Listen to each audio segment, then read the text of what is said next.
Hello, everyone, and welcome to Stella Live Show. Today, we're going to be having a conversation on one of my very popular musings, finances, basically. And then we're talking about earnings, savings, and investment. Please, if you have any questions, do not hesitate to put in the chat box, or you can wait towards the end of the program, and we will treat it together. There's no stupid question, so please ask. And if you don't understand anything that I say, you can also put it in the chat box and I would also respond. Thank you very much for joining. This is very important to me. Thanks for giving me your time. Okay. So we'll be guided by this outline, and much more than this outline. I couldn't even just fit everything into it. Talking about who or what is your source, financial intelligence, financial planning, financial discipline, how to make money, how to manage money, how to multiply money, multiple streams of income, what's your investment DNA, risk, and all of that. We're going to be looking at all of that. It's going to be a good conversation. So what's the objective of this class? The objective of this class is to help us think of ways that we can make money, because some people who will listen to this class subsequently maybe aren't making money yet. For some other people, they're already making money, but they don't know how to manage their finances properly. For some, they know how to manage their finances, but they don't know how to multiply their finances for more. And for some, they just need to maintain it because they already know how to multiply their money. All right.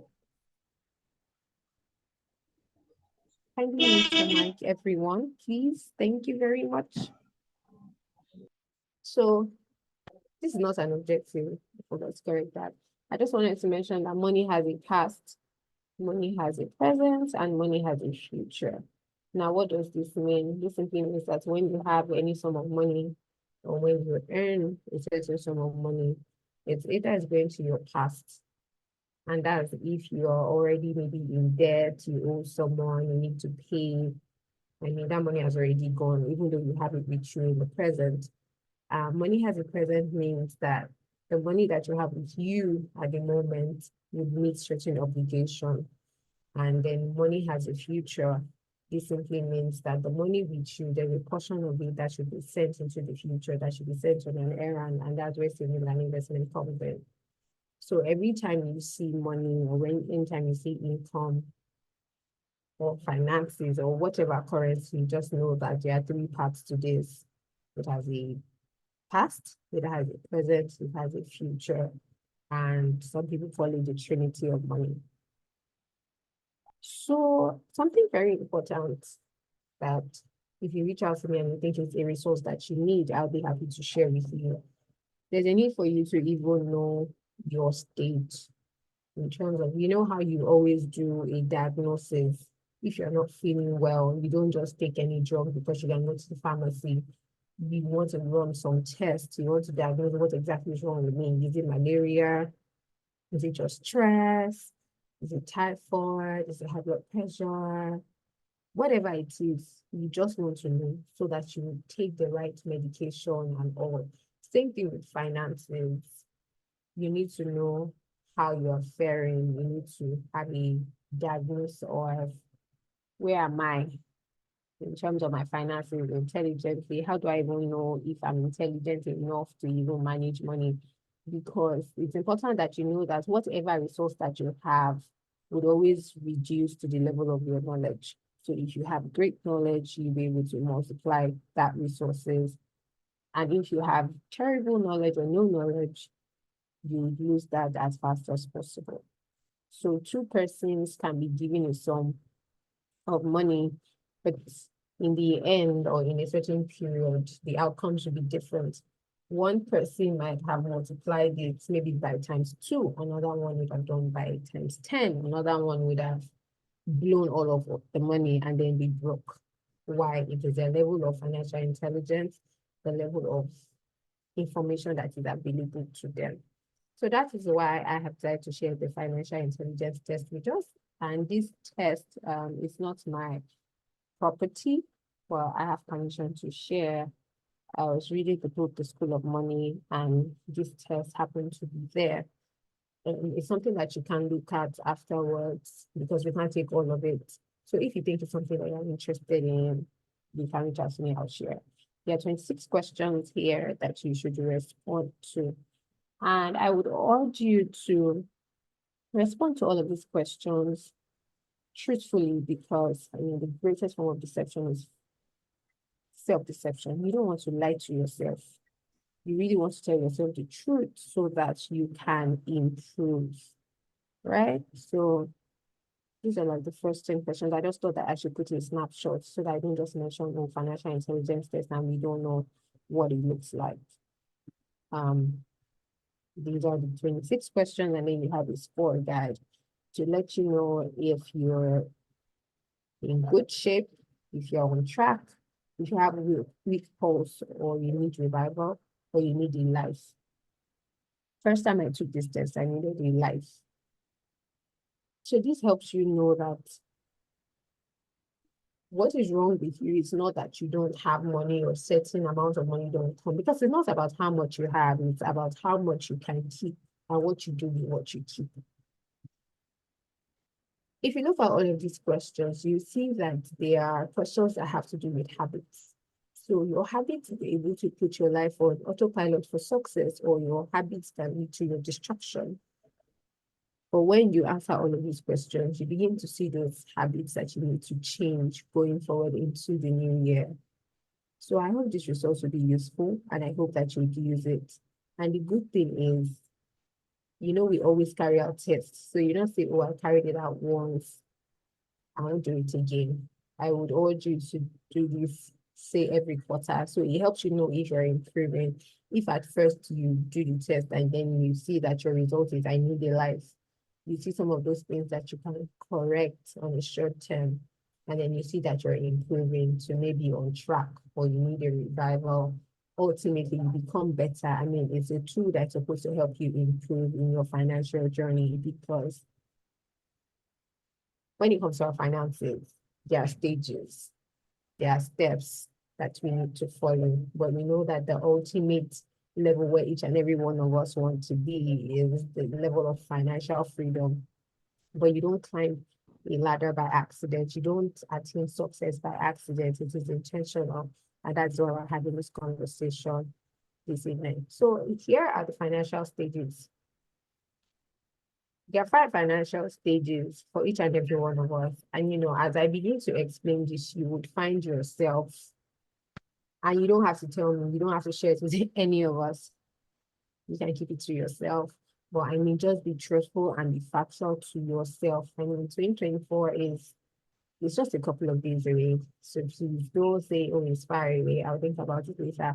I think as you reflect in this holiday season, these are some of the things that should be top of your mind. So financial crisis. So some people are in financial crisis. This means that their finances is a mess. Now, like you say, it's crisis. It means that there's a problem, there is war. I mean, whatever term you want to use to depict crisis, that's what is going on. If it's Israel and Hamas that's on your mind, if it's Russia and Ukraine, I mean, you're correct.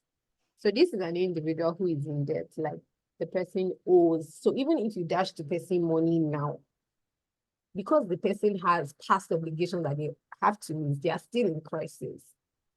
It will take a miracle for them to step out of that. So financial crisis is, it doesn't mean you're not earning money, or it doesn't mean you're not making sales or all of that. You are just in debt. And then the debt would have been maybe a bad investment decision, maybe a business flopped, maybe you were duped, maybe you were scammed, whatever it is. And you know, the thing is, anybody can be in any position. 1 minute you can be financially independent, and the next minute you can be in crisis if you break the rules of financial management. So I don't want to say you're not immune. You are immune if you pay attention to the laws, the rules, the commandments. But if you do not pay attention, you can find yourself in any of the stages that you don't need to be in. So when a person is in financial crisis, the priority of that person is to Give me ensure the that they, power sorry, bank. please, who is that? Could you please mute your mic? Thank you very much. Very important, please. Okay. So financial crisis, this means that the person's first obligation is to clear whatever backlog that they have, like pay as much as possible so that it's very little or nothing that is left.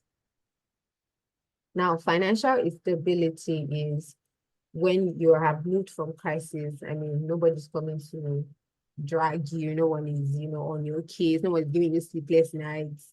Financial instability is when you are earning, but what you're earning is not enough to take you through, So yeah, almost in debt, but I mean, it's not so bad. It's not like crisis. It's something that you know that, oh, my salary finishes before the end of the month and I have somebody who can, help me get by. Immediately they pay my salary, I pay. So it's like you're in a cycle.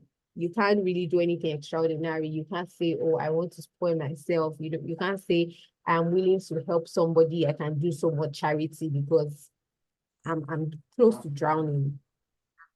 Then over time, when you maintain that discipline, one of the ways that you can step out of financial instability is if you are able to get a job that helps you earn higher, such that you are able to take care of all of your obligations as and when due. So if you're in financial crisis, you need to find a way out of it by, finding maybe how you can have debt restructuring, whatever conversation, maybe debt pardon, whatever it is. Those things you hear about nations, it also applies to individuals. One thing I want to say is no matter how bad the economy where you live in is, first, just know that you're in charge of your personal financial economy and you can live above the financial turbulence that's happening in your country. Of course, they would say, oh, this country is in a debt crisis or all of that, but individually, you are in charge of your personal economy. You might be abusing the government, oh, they're wasting money, they are doing this. But if you really look at some of the things that you also indulge in, you're not better than Nigeria. Check it. So financial instability, I said that a way that we can move out of that is to find a way to earn more, find a way to get more value. Maybe you need to get another job. Maybe you need to get another stream of income. Maybe you need to get a promotion, whatever it is. You need more money to step out of instability. And we know that when you're out of instability, it means that you're in financial stability. Now, we said in financial instability, it might be that you earn, but it's not able to take you through the end of the month. So yeah, say maybe just over broke. In financial stability as well, you might also be just over broke. But what happens here is that your income is equal to your expenditure. So you're not owing anybody, including God. You paid your tithe, you paid all of your obligation, and you're just good to go. Like 30 days make a month, 31 days make a month, 28 or 29, depending if it's a leap year. You're able to take care of that. You're not owing anybody. You have peace of mind. You can sleep. You only know that I can't pass my boundary. If I'm craving some things, no matter how much I crave them, I can't buy it because if I buy it, I'm in trouble. Financial stability, but you can take care of your basics like survival, things that have to do with survival. Next is financial independence. So here, like you say, is independence. It means that you can do some of the things that you want to do, the things that you desire, maybe things you've been dreaming about, things you've been craving. Okay, now you can say, oh, I want to take a trip. I want to help one of my siblings. I want to encourage my family. Black tax is not an issue here anymore. You can give to your parents. In fact, when they are, trying to over ask if there's such a thing as that, you're still able to meet But the thing is, at this stage, you also have to be careful so that you're not over happy. And at this stage of financial independence, because you have more money to spare, you're able to save, you're able to invest, you're able to help. And when you continually save, you continually invest over time, you get to your stage of financial freedom. And I would define financial freedom as a stage where your investments, the proceeds from your investments, are able to take care of your day-to-day expenses or any expenditure that you have conveniently without you having to touch maybe your source of income. Now we're talking about the proceeds of your investments. And this is only possible when you make use of your financial independence season. Because if you do not make use of your financial independence season, if you're that kind of person who allows your taste or your expenses to grow to match up with the level of your income, then you just find yourself back at the stage of financial stability. And once your taste goes up, sometimes it's very hard for it to go down. And then if you continually incur debts, then it means that you're falling very soon to instability and you might just find yourself in a crisis. So as I speak to you, I'd just like you to think about it. Where exactly am I? Am I one step away from being in crisis? There are things that you can actually do differently at each of these stages. Like each of these stages has their characteristics, their attributes, and then the solution that you can use in stepping out. But like you said, this is musings, these are just reflections. Maybe your questions would help, expand the conversation for each of this. So financial crisis, you first need to get out of debt.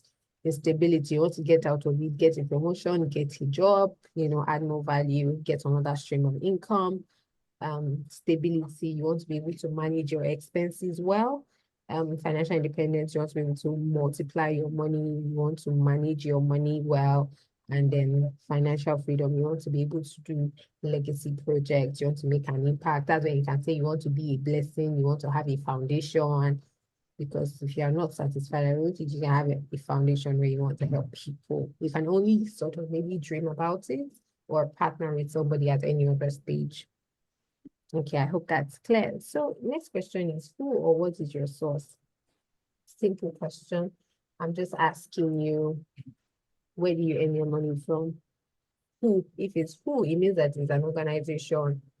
You want to mention the name of your organization, or what is your source? Okay, you don't work for an organization. Did you get money from a business? What exactly do you do? I work for an organization, so it means that my active income comes from my salary. My active income is my salary. So it means that if I don't work, I cannot eat. And it is also risky because we know that one of the financial mistakes to avoid is to never have one source of income. So it means that if I'm fired from my job or a policy makes my organization maybe fold up, go bankrupt, or get liquidated, it means that I'm in financial crisis. But then I won't be in financial crisis because I have been saving. So I might just be stable, still be able to maintain my level of expenditure and all of that without any income. So I want to ask you, who is your source and what is your source? This helps you to reflect to know that, oh God, I'm working in a danger zone. This is not how I should live. I should have more than one source of income. Okay, if I want to have one more source of income in 2024, what do I need to do? Or what can I do? There are ways that you can make money. Making money is about solving problems, meeting needs, adding value. So however you think that you can do that, if you can do that for an organization, great. If you can do that as a partner for a business, great. Whichever way, just make sure that you are adding value that will give you value. I mean, money follows value. Okay. So whenever we're talking about sources of income, this is something that a lot of people feel to pay attention to. It's either you have a multiple stream or source of income, or you have a multiple stream or source of struggle. Now, just to explain this, now multiple streams of income is saying that, okay, my name is Stella. I work for an organization where I earn my salary. On the side, I have a side gig where I sell smoothies and juices. On the other side, I can be your event host and MC. On one other side, I can be your marketing consultant, can help you with ideas and all of that. Honestly, that is multiple stream of struggle. Now, why do I call it multiple stream of struggle? It is multiple stream of struggle because all of these businesses require my active presence. If I don't go to work, I cannot earn. If I don't make the smoothies, I cannot earn. Evelyn. If I don't, Evelyn. kindly mute your mic, whoever is calling Evelyn. Thank you very much. If I don't anchor an event, I will make money. And if I don't consult actively one-on-one, I won't make money. Now, multiple streams of struggle. And that's why we've seen, all of these maybe Nigerian movies where the family is very rich and then the father dies. Oh God, who is calling Tobechuku for Jesus' sake? Please help me mute your mic. Please, I appreciate you that you're here, but you can do me more good by muting your mic. Please, thank you. Thank you very much. Okay. So, sorry about that, everyone. I'm sure the person didn't do it intentionally. Okay, so that's why we see a movie where the family is rich and then daddy dies and then everybody becomes poor. And you're like, why? That's because daddy was struggling.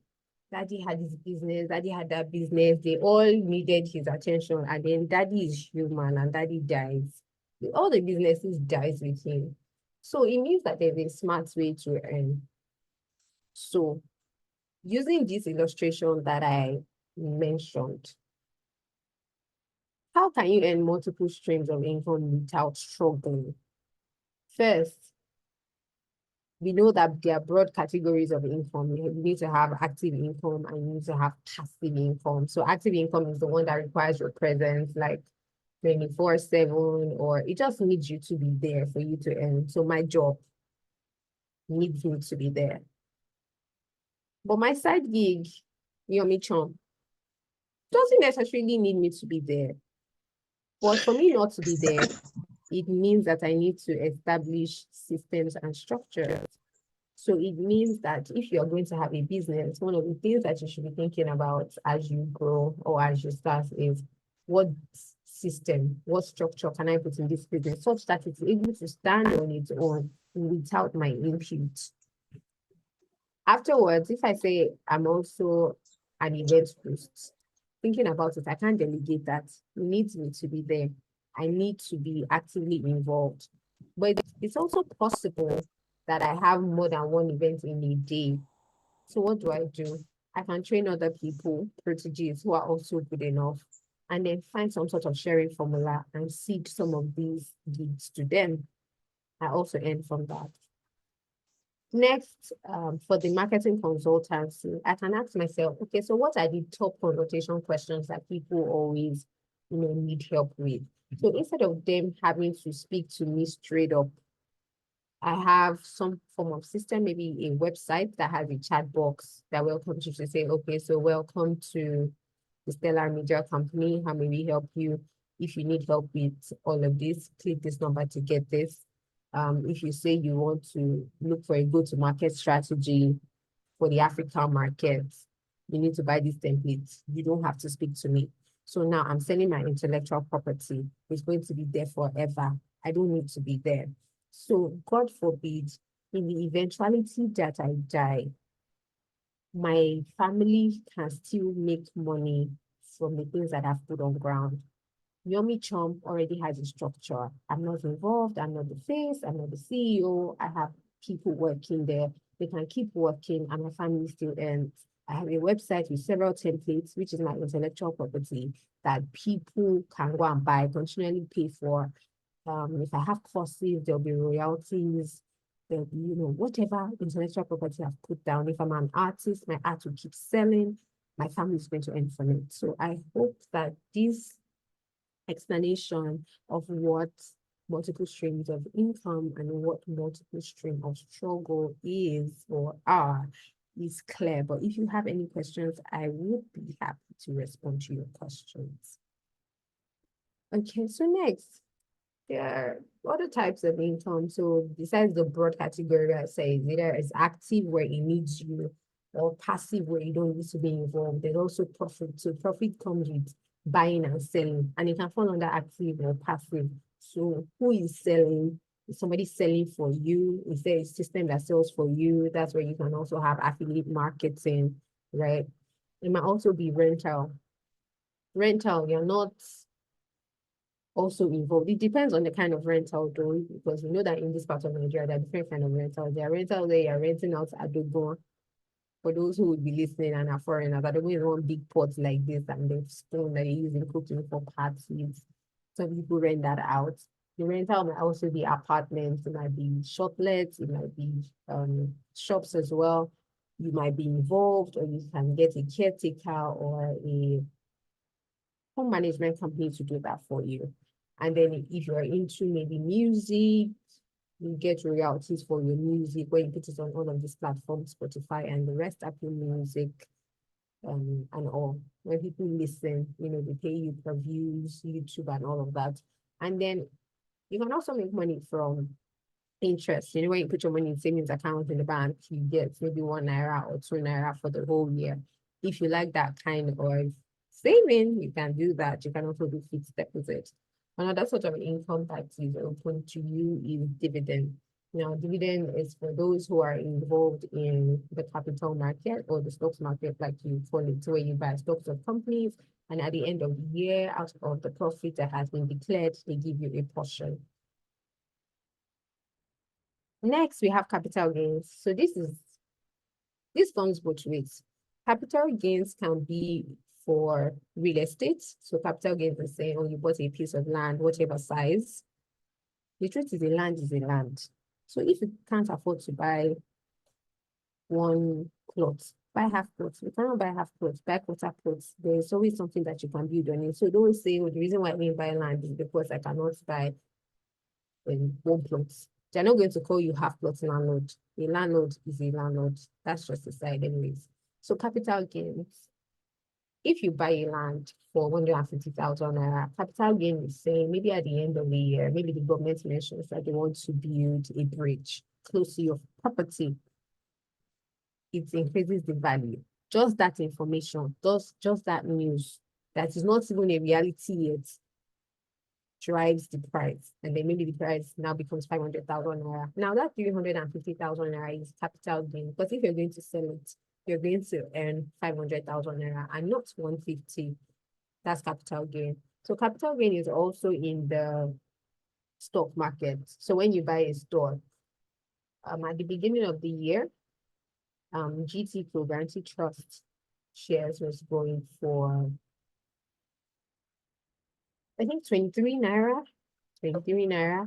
And as at the last time that I checked, was going for 35 naira. Now that spread of 12 naira, that's what we also call capital gains. So this means that when you're playing in the capital markets, you're not just earning dividends, you're also earning capital gains. I mean, that's a possibility, right? I mean, possibility is also there that you lose all of your money. So that's where risk comes in when we get there. And then you have earned income. Earned income is the one where you always have to work like me to earn money every month. I hope that this is clear. There are others. So if you're a speaker, you can also have on the radio, if you are one who have a popular category that I just want to share with us. So next is any category. So everything that we mentioned there, it can fall under any of these three. So you have once and for all, you have once and always, and then you have free flow. So once and for all is saying is active. It means that you have to be there. When you're there, you earn and the salary is for that once and for all. Once and always means that you establish something once, but then you always keep getting income. For example, you build an apartment, say you build a block of 8 flats in America, you know that you'd always earn money every month. It's in Nigeria that you just earn for a year.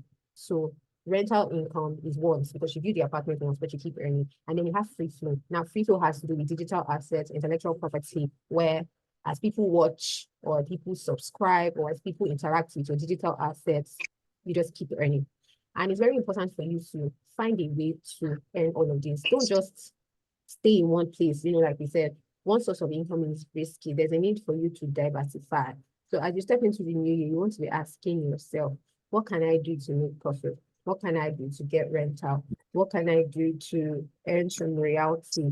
Of course, there are some spaces where you would never claim, maybe because it's not your business line or it's not your core. So for example, I would be looking for a way that I can earn royalty, but I know that I'm not a musician at the moment, but I'm definitely sure there should be a way. But off the top of my head, what comes to mind is music, and I don't do music, so I might not have that form of royalty anytime soon. But just find a way to make sure that you're earning in all of these categories. Now, like I said, your information determines how far that you're going to go. What made me laugh is I remember Lai Wasabi, for those of you that know Lai Wasabi, where he made that skit and said info, info. So it means that your information determines the level of your altitude. The information that you have determines how high you fly. The information that you have determines where you're going to roll or how you're going to be. And you know how there's this quote that also says that where you will be in the next 5 years is as a result of the information that you have and the association that you have. It is also important to mention that the association that you keep determines the information that you have, because information hovers in circles.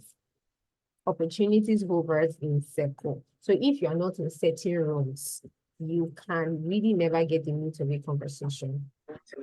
One thing that I've heard one of my mentors say is that whenever an offer is made public, it means that the most important and the juiciest part of that offer is gone.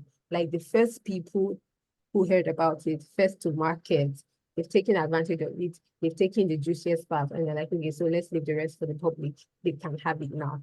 So you want to ask yourself, how can I have access to this information? How can I be in these rooms? Now, these are just some ways that we can increase our financial intelligence.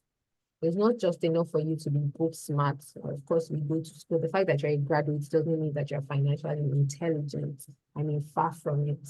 Because you have people who do not go to school, but are successful businessmen in a labor market, selling spare parts, doing all of that, turning over billions. They don't have a degree, right? So through books, at the end of this class, I will share some resources that I think that we can read, newsletters, podcasts of, there's this amazing podcast of How I Made My First Million. You want to check out Spotify for that. You also want to check for seminars that you can attend. Every now and then there's always a financial seminar going on, because you can never overemphasize financial information. A policy that used to be relevant now might not be relevant in the next couple of days. So you cannot say, oh, I've learned, I've gotten to the peak, I'm okay, I don't need, no. Learning is continuous, learning is lifelong. So you need to always seek new information, be on the alert, be open-minded, be receptive to new information, be adaptable to change, be agile, be nimble.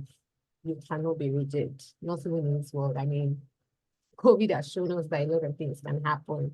So also get a mentor. Don't just get a mentor for career. I will keep that. Don't just get a mentor for career. Get a mentor who is also very good with finances. And for some people, you're lucky where you have a mentor who is able to double as both. But if not, make sure you get a mentor who is very sound financially and can help you. It might also be a financial advisor as well. Maybe you have to pay them. whatever conversation, just make sure that you have access to all of these things that I've mentioned. And the truth is, some of this information are even free. Books are free. You can get the PDF copy online. YouTube is there. Just make sure that whatever you are getting is from a credible source and it is relevant to your client, because there are lots of information out there that might not be relevant for the Nigerian space. So you just want to be sure what you're listening to. Mentor, also very key. And like I said, financial mentor. So the person might be a horrible person business-wise and in some other areas, but you know why you're there. This mentorship is basically for finance, and let it be that. Okay.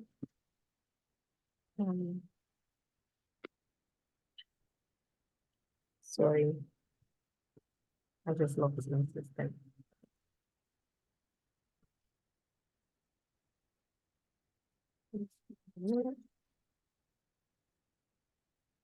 Please, if we have any question or clarification, please you can put it in the chat box. Okay. Next is financial planning.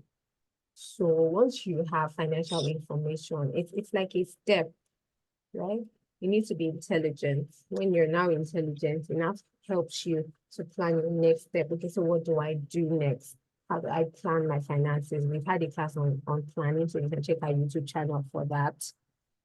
But I'm just going to speak to a couple of things because this has to do with financial planning. It's different from life planning or regular planning, right? When it comes to you planning your finances, you want to ask yourself, where am I? Now, where am I is a question of position. And when I'm saying where am I need you to be very factual and truthful to yourself to say to me. So using myself as an example, where am I? Somewhat mid-level officer in a financial institution. I'm single. You know, as you begin to mention all of these things, it helps you to know what your obligations are so that you don't see a friend doing something and then you're comparing yourself. You can't, if your friend is married with 2 kids and your friend is telling you, I save 10% of my income every month, you who is single should know that 10% is an error, like it's an aberration. Why are you doing 10%? So it means that you're wasting or you're squandering something, or let me know.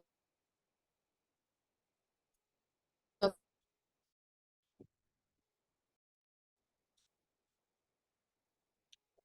assume that you're squandering. You're able to say, okay, my position, I'm the first child of 7. So and because you have those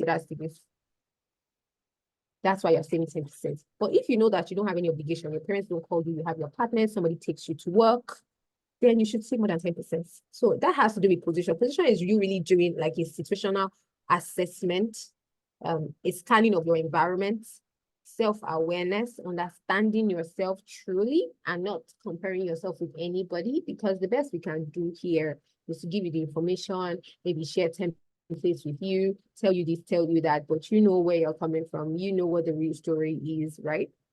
So you want to know where your position is, like, where am I? You know, and you have to always keep practicing this because your position will change, your status will change. Now you're single. In the next 1 week, you can be in a relationship or you would be in a relationship. Very important. And then you now know that, okay, so the reason why I'm doing this financial planning is because I want to be rich, I want to be wealthy. Next question you want to ask yourself is, what vehicle or what vehicles do I need to become rich? How do I want to become rich? There are several wealth creation tools. You can tell yourself, okay, maybe I want to do stock market. Maybe I want to do the real estate. Maybe I want to have a business. Maybe I want to work for somebody. Maybe I want to have a combination of both. Maybe I want to co-found a business. Just think about it. Think of financial planning as you embarking on a journey, wherever you are. You tell yourself you want to get to London. There are several ways you can get to London. You can trek to London. We know that it will take you almost forever to get there. You might actually never get to London. You can go by sea, you can go to the deserts, whatever means. They are all vehicles. But ask yourself, how do I want to become rich? That will help you know the vehicle. And it will also help you know the time and the duration, how long it will get you there. Of course, it's faster for you to be a millionaire if you have a good job, if you don't have any black taxes, you have a lot of support system, you have several streams of income, than you just have one stream of income. I mean, it will take a while, but you will get there. But this is you just, understanding, having a skeletal sketch of what is wrong with you, or where you are, or how things are going on with you, and then your destination. Where do you want to be? Some people don't want to be billionaires. Million is fine for them. So if your friend is saying, I just want to be a millionaire, and you want to be a trillionaire, it means you need to change yourself up. You need to have new friends who are trillionaires. And then if you're even saying you want to be a millionaire, is it millionaire in Naira, millionaire in dollar, millionaire in British pound sterling? That's there for you to decide. Financial planning. And the way you can do this is by using certain tools. I think one of the greatest tool that you can have as regards financial planning is your budget. Your budget helps you to know what are my income sources, what are my expenditure sources, list it. It will really help you. I don't have any templates I'm going to share with you now, but I definitely have a template that I use and I can share that with you. And next is financial discipline. I mean, discipline is never convenience. Discipline is not something that you see and you're really excited about. You're like, oh God, I'm so happy that I'm disciplined. I mean, it takes a lot, but then you know that the result or the end is profitable and you'll be glad that you did.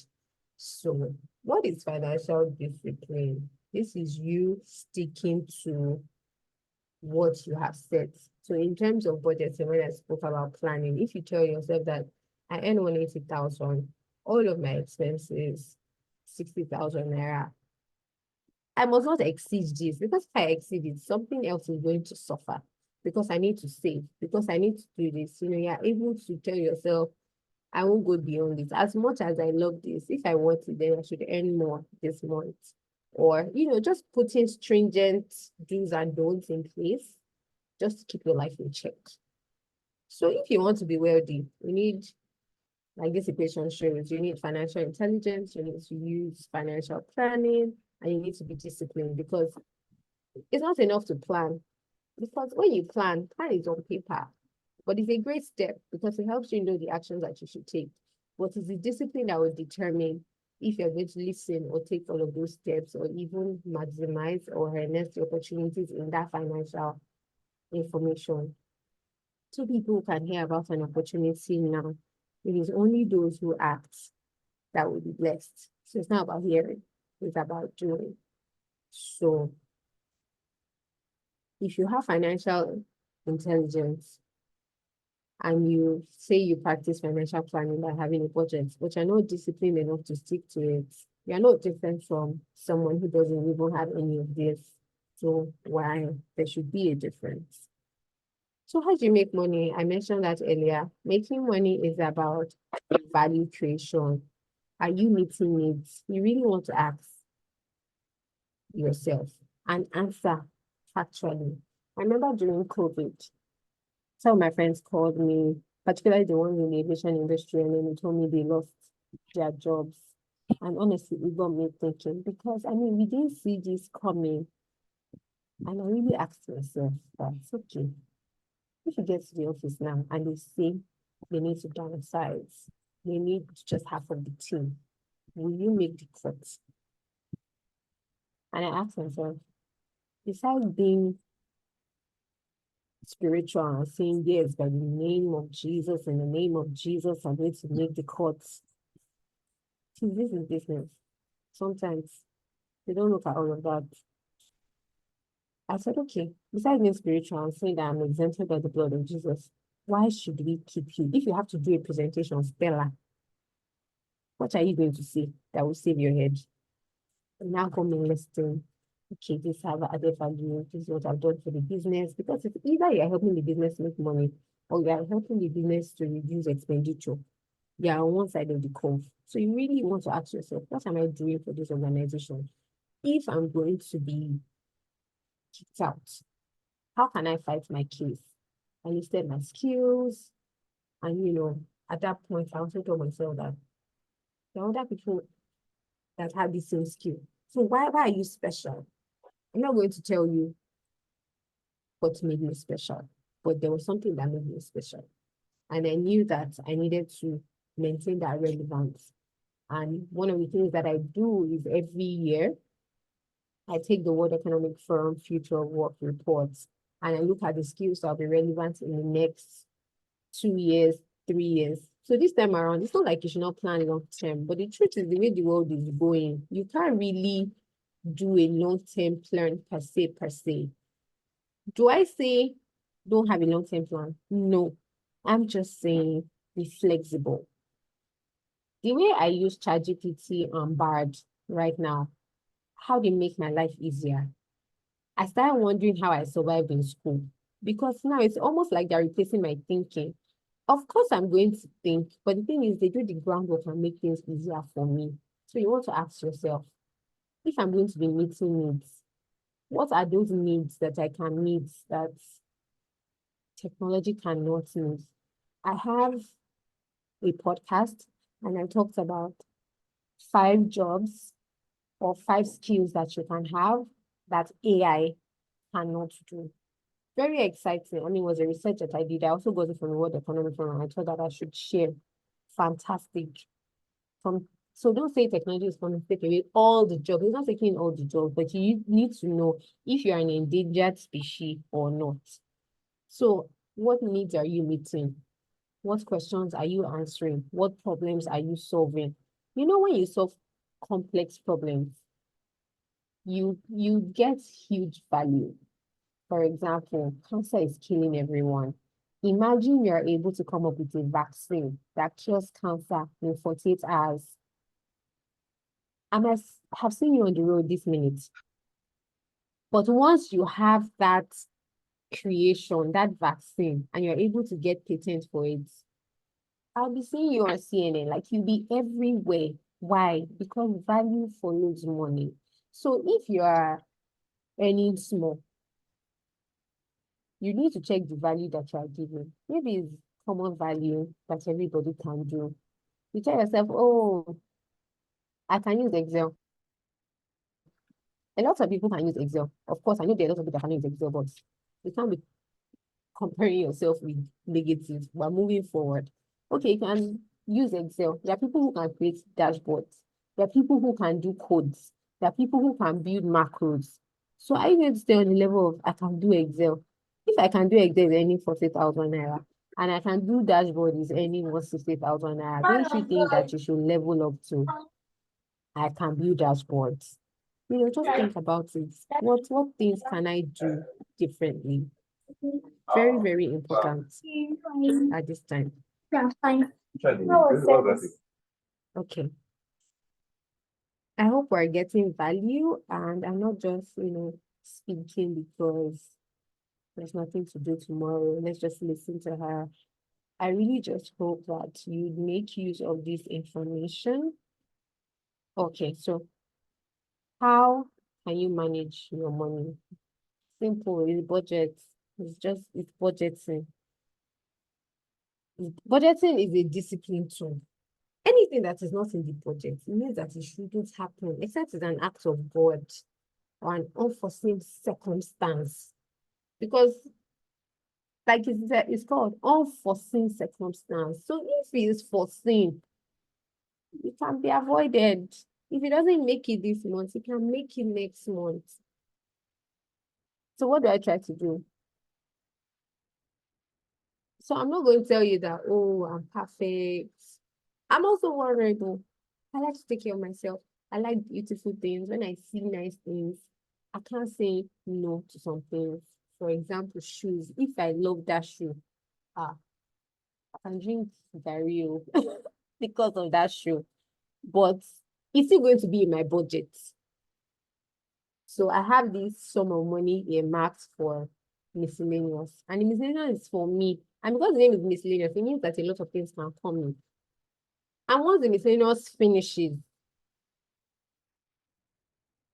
I can only be sad. I can only cry. I can only console myself. But I know that if I should buy it, something will suffer. Something will suffer. So check what is your income, or what are your income sources? List them on an Excel. What are your expenditures? They are basic things. For example, I'm single. I stay in my apartment. What are certain expenditures that I know that I have? I must always pay light bill every month. There's the lawnmower bill every month. There's what do I call this thing? Data. Data is life. I spend a lot on data. I know that I must always have data. Just list all of those things. Toiletries. You have fixed expenditure. It would always come. You have recurring expenditure every week, every now and then. You need to buy provisions, whatever it is that you need to buy. You have to include it, or you have to include them. And then one thing I tried to do, not that I tried to do it, it has become a habit. Initially, it was hard. And I was like, I don't even earn enough, because I know that that's some of the excuses that we're going to give.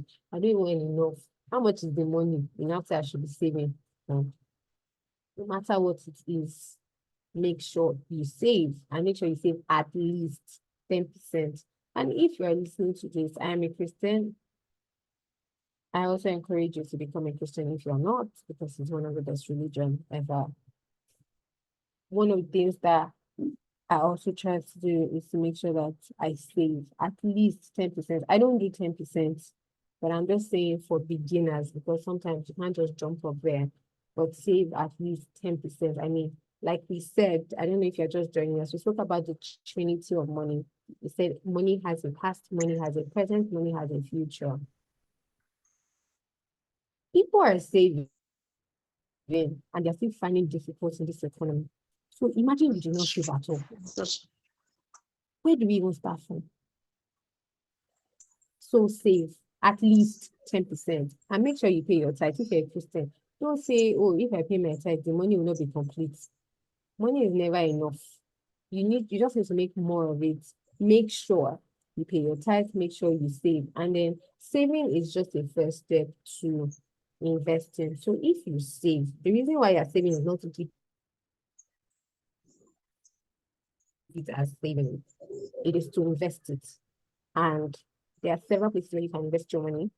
But one of the rules of investments that I would advise us to practice and always keep at the back of our mind is never invest in what you don't understand. And if you don't understand something, it means that there's somebody that understands, right? That's why I mentioned initially on the side that has financial intelligence. That's one of the ways that you can improve your financial intelligence, is by having a mentor or a financial advisor before you invest, so that you don't say, oh, I invested before, I've lost my money, I'm not doing again. No, you have to do. You just learned how not to do it. So you can't say, I give up. No, you can't give up. You have to keep going. That's how to manage your money. Budgeting is the tool that helps you. All right.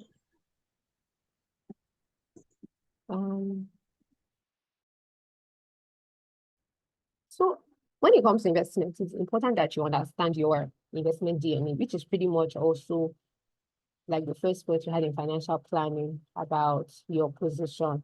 So who are you? Profile yourself. Create a persona for yourself. Where are you? I'm talking about the phase of your life. Are you employed? Are you unemployed? Are you underemployed? Whatever it is, put it there.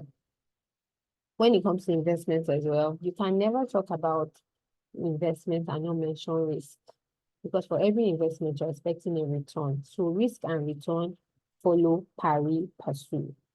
And there are different kinds of risk that you can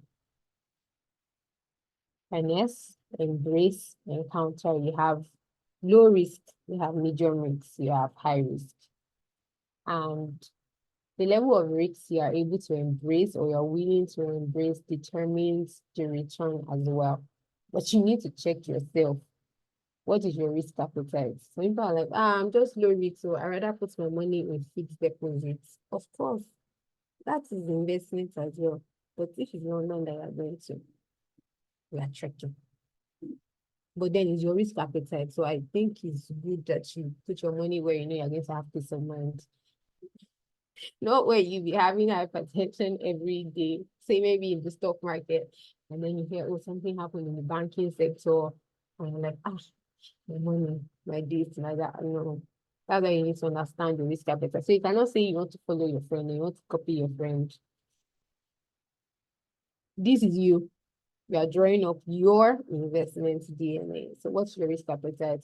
Are you a risk taker? There's some people that if you tell them about something, they don't even want to understand it. They just want to invest in it already. So are you a risk taker? Some people are risk averse. Once I tell them about any investments like this, their heads are already blocked because they have been badly burnt, and that's because they were financially foolish. Yeah, that's the word. They made a mistake, but then foolishness is mistakes. You come out of it, you get white by financial intelligence. So you can't say, oh, I'm risk averse. You can't be risk averse forever. You need to take some form of risk because even not taking a risk is a risk in itself because you still spend the money. So invest it somewhere, but get knowledge, right? So what's your risk appetite? You need to know how to manage all of these things. For some of your investments, you have low risk investments, you have high risk investments, you have medium term investments. And then the next question is, where are you headed? Now, where you are headed helps you to know if it's going to be, it helps you to know if you are going to be a low, sorry, I'm distracted by a noise. Somebody's mic is unmuted. So where are you headed? If you know you're headed to London, it will help you know, okay, so what kind of investments will I be doing? Short-term investments, long-term investments. You really want to look at all of these things. So where are you headed? Because you know that somebody going to London, the level of preparation is different from somebody going to Yaba. I mean, they're very different. They're far apart. The information you need is different. The planning you need is different. The discipline you need is different. Like I always say, I really do hope and pray to have my kids abroad. I mean, I think that one of the best gifts that a parent can give a child is to have the child abroad, whether it's the US, whether it's Canada, you know, just the blessing of dual citizenship. So it guides how I'm saving, it guides the information that I'm looking out for. So the information I'm looking out for is how to have kids in the US. It's different from how to jack back to the US. I don't want to jack back. I just want to have kids there. So it would also help our decision making. So you want to look at that. Are you willing?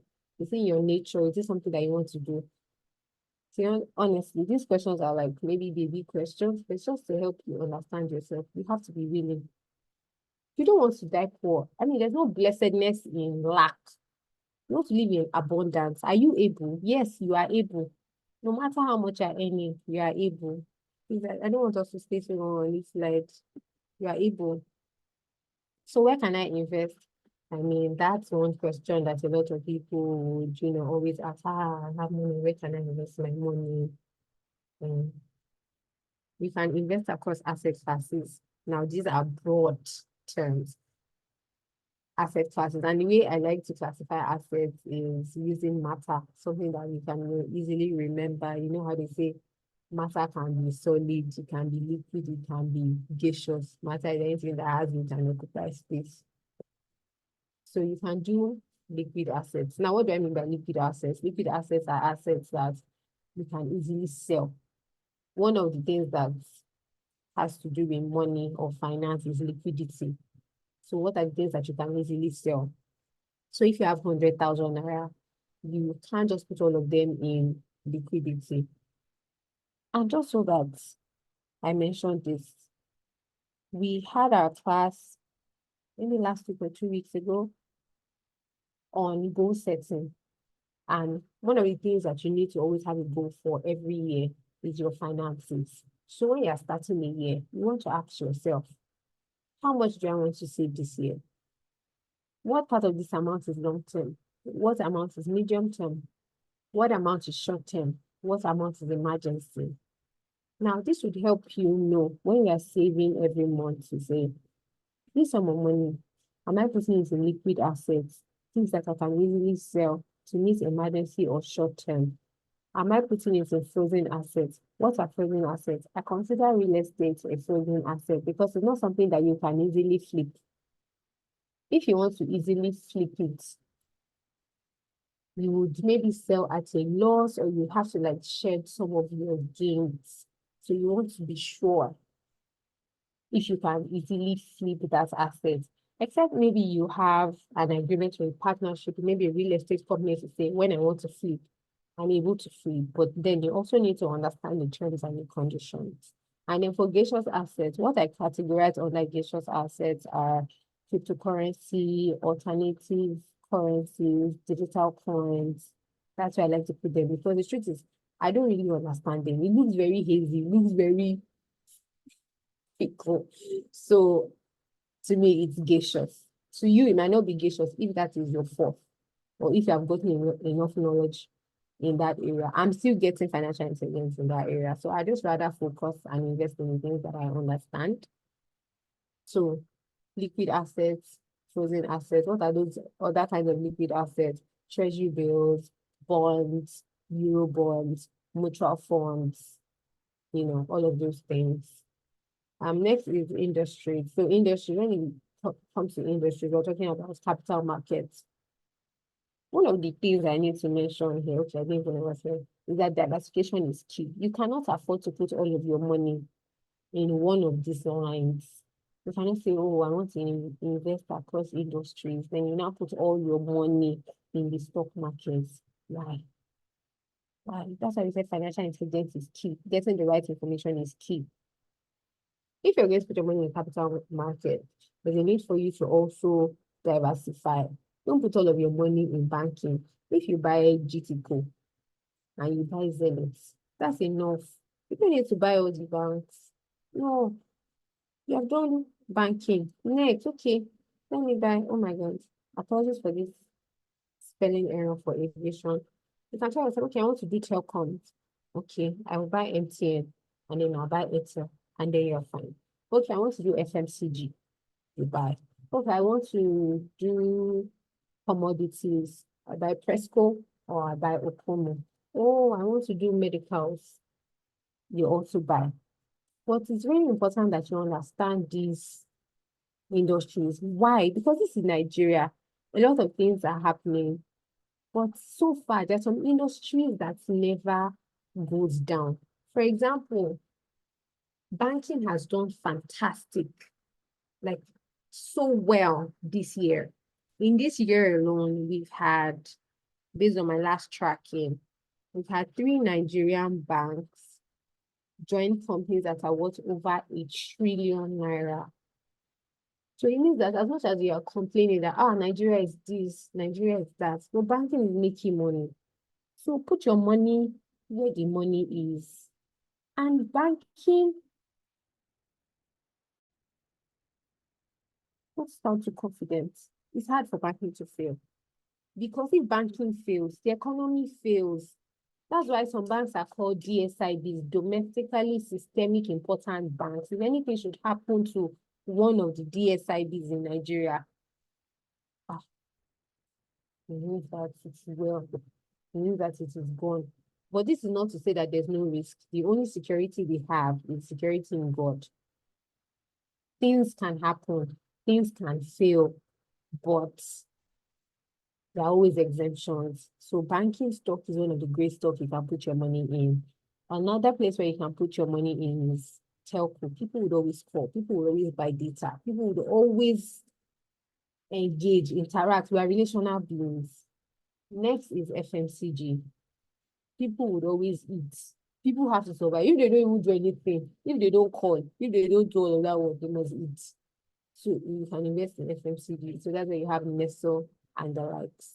So across geographies, So I remember a time where my boss asked me to do a research for him about investing across countries. I didn't really know about this. I didn't know that, oh, in Nigeria, you can invest in treasury bills, and this is what you get for 91 day, 182 day, 360, 364 days treasury bills. And then my boss told me, okay, check Egypt, check South Africa, let's look at their rates, which one is better, because he wanted to invest. And that was when I knew that, wow, I was opened into that conversation, into that information. I would have never known based on my level, but because I had a boss who thought me reasonable enough to share that information with me to carry out that research. That's when I knew that, oh, we can invest in countries and there are ways to go about it. Like I said, don't now go online and go and be looking for somebody in Egypt and say, help me invest my money.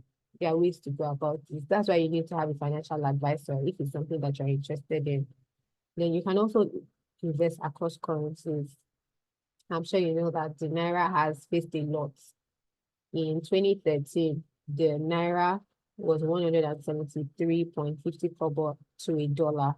But today, we know that a dollar is over 1,000 Naira, over 1,100, trending to 200. It has even gone as high as 1,310 Naira before. So imagine you had always saved in FX that time, for those that are old, and for those that are young, say like some 3, 4 years ago. Do you know what? That's passive. Like, just buy the dollar and just leave it in the bank. And you know, you can even invest. You can do Euro bonds, you can do dollar investments with asset management companies. But if you don't know, I mean, you can't do it, right? So information is key. And that's just the dollar. We're not even talking about pounds. We're not even talking about euro. Please, let's just try and have all of this. Just tell yourself it's something that you're going to do. Why? Because your expenses will not go lower. It will not get less. Inflation is trending high. You need to find a way to recession-proof your economy by investing in the things that matter. That's why I said you can give two people 1 million naira and they will squander it. If you give somebody 1 million naira in 2013 and the person bought dollars, let's just do more math to say, okay, maybe it was 100 naira at that time, and then the person bought maybe $1,000 that time. Do you know how much it is now? Or maybe the person started a business. The business has grown. It now has branches. Fantastic. Maybe the person invested in stock, but the person didn't do banking. Maybe the person did one of these failed companies. All of that money has gone. That's why I was saying diversify across all of these asset classes, industries, geographic currencies, and dimension. So dimension here talks about spiritual and physical. Now, for spiritual, like I said, I'm a Christian, so you do your tithes. If you're a Muslim, you do your givings. And another thing you can do physically is by investing in people, helping people reasonably, rationally, investing in people that you know that are worth it. So you're investing in their emotional bank account. So you know that anytime you need a favor, you can always call on them. They will respond to you. And not just investing in people who are wealthy, but invest in people who also have somewhere that they're going to. They know that their future is bright. So that's when it's bright, they would also help you. An example of this is Denzel Washington had some sort of charity where he helped upcoming actors in the US who wanted to go to a certain film academy.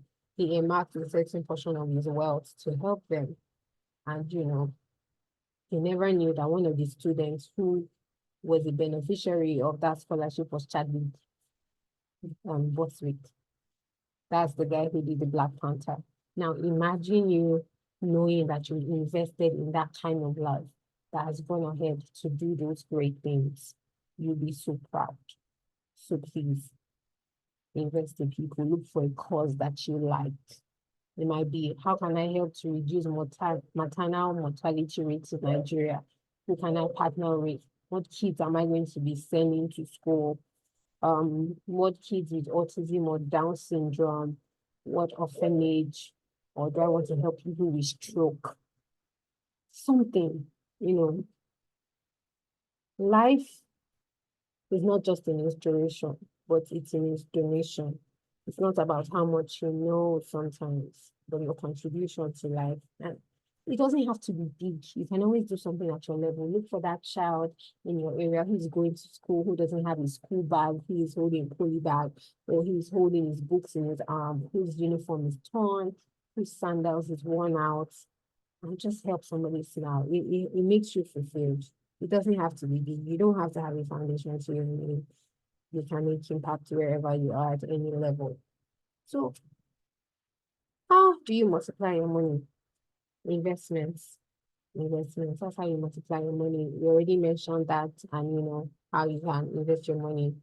The asset classes, we spoke about it already, your risk appetite, and then the rules of investing. Never invest in what you don't understand. Ensure you always do your due diligence. Part of doing your due diligence is checking out the company. It's not about they just have a website. Okay, they have a website. Okay, they have a board of directors. Who are the people on that board of directors? Are they people of credibility? Like we usually say, are they people of timber and caliber? Are they heavyweight people? Who is speaking for them? Do they have testimonials? Do they have a physical place of office? What is their track record like? You want to look at all of these things. Don't just put your money, because I mentioned, oh, GTCO is this. Don't just say, let me put my money in GTCO. No, you want to look at it. How long has GTCO been in existence? What have they done so far? Who is on the board of director? Who used to be there? If you hear that the board of director of a company is resigning, like 3 has resigned, that's some sort of a red flag that there's a crisis going on there. So you cannot just say it's not my business, I just got to stop. No, you want to pay attention. What is the internal issue going there? Because what you read online is different from what is going on. Like when they say what is happening is different from what is going on. So you really, really need to be aware. Rules of investing. So basic financial principles, I think we've said a lot, and I think that it would be nice to round up with this. What are the basic financial principles? Like I said, basic record keeping. I know you'd be like, Stella, what do you mean? So when I come back, I say, okay, Tife, Atada, Keke, this one. Yeah, so that's what I mean. Basic record keeping. But if you also can't do basic record keeping, you can automate it. How? Make sure that a bulk of your transactions are from your mobile app so that you can always put the narration there. So if you make a transfer of 2,000 naira, you label it Uber. If you bought tomatoes and then you're lucky that the tomato woman accepts transfer, label it there. There was one day I saw my bank statements and I was somewhat embarrassed because I saw yam, I saw onions, and it was during the cash crunch. So a lot of people were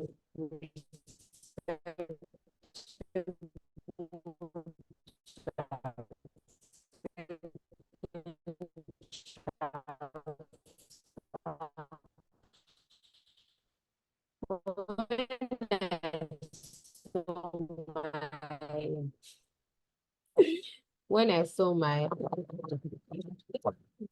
your statement of account is one of the things that you need. And what I learned from that was, okay, I have an account where a bulk or the sum of my money comes in, and then I have another account that I can always use for expenses. Because you can imagine taking your bank statements to the embassy and they're saying on your paper. It's not like there's anything wrong, but you know, you just want to make it look very clean and very concise. Because I remember in the past, I was always buying airtime, 100 naira, 100 naira, 100 naira. So I can buy 100 naira airtime 10 times instead of buying 1,000 naira. So my bank statement will be big and I'll be like, what do I have money? I'll be what is all this time? Check, I just see airtime, airtime, airtime, airtime, airtime, you know. It's very annoying. So you can have 2 accounts or much more, a mark for setting or different expenses as you please. And like I said earlier, practice budgeting. make sure you save and invest. Like, it's not an exception. It's not prone to argument or suggestion or something. You must practice it. Embrace financial education. That's financial intelligence. Make sure you keep learning and then get a financial coach. And I hope that with these few points of mine, I've been able to help you. Here are some of the resources that have been a blessing to me so far in my journey, and I would encourage you to also look out for them. The School of Money, the pictures are there, so you need to, I don't know how it looks like. The School of Money by Dr. Olumide Emmanuel, The Richest Man in Babylon is an old classic. Financial Freedom Master Guide by Oladipo Clement is also available on Amazon, but the one you see on Amazon has his picture, but comes in a brown cover, but it's a credible one, so it's not pirated. And also, How to Make Money Out of Thin Air. The author of Financial Freedom Master Guide, Dr. Oladipo Clement, recommended that book to me in 2021, and it's been a blessing. And then The Power of the Subconscious, and also recommended by him. Amazing, fantastic book. And then some of the different things that I've learned, I made them into a podcast. So I have a series or a season with 10 episodes on finances where I talk about your financial journey type, your financial health, financial stages, money pitfalls to avoid, um, basic financial principles, very important and useful resources. So you can just type Stella's Musings on Google, and then it will bring it out. You'd see, you can listen on any platform. It's available on 9 internationally recognized platforms: Amazon, Apple, Google, Spreaker, Spotify, Stretch, the major platforms for podcasting that you can think about were available there. So I want to say a very big thank you. Thank you so much to everyone for joining us.